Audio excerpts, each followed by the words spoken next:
একটি গ্রামে রিমি নামে এক মেয়ের ছোট্ট একটি চায়ের দোকান ছিল। রিমি সব সময় হাসি মুখে চা বানাতো, কিন্তু তার নিজের জীবনে ছিল অনেক কষ্ট। তবুও সে নিজের দুঃখের কথা কাউকে বলতো না। একদিন বৃষ্টি ভেজা দুপুরবেলায় এক বৃদ্ধ ভদ্রলোক তার দোকানে এসে বসলেন।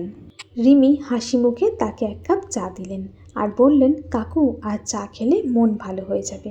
চা শেষ করে বৃদ্ধ লোকটি পকেটে হাত দিলেন টাকা দেওয়ার জন্য, কিন্তু দেখলেন টাকা আনতে ভুলে গিয়েছেন। তিনি তখন লজ্জিত হয়ে রিমিকে বললেন, বাবা, আজ মনে হয় তোমায় টাকা দিতে পারবো না।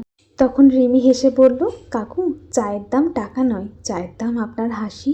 বৃদ্ধ লোকটি কিছুক্ষণ চুপ থাকলেন, তারপর ভেজা চোখে কাপা গলায় বললেন, জানো বাবা, আগে আমি অনেক বড় ব্যবসায়ী ছিলাম, আজ সব হারিয়েছি, কিন্তু তুমি আমাকে মনে করিয়ে দিলে জীবন এখনও সুন্দর হতে পারে যদি মানুষের মধ্যে এরকম ভালোবাসা থাকে। কয়েক মাস পরে রিমির দোকানটি নতুন সাজসজ্জায় সেজে উঠল। সবাই অবাক হলো, এত টাকা কোথা থেকে এলো?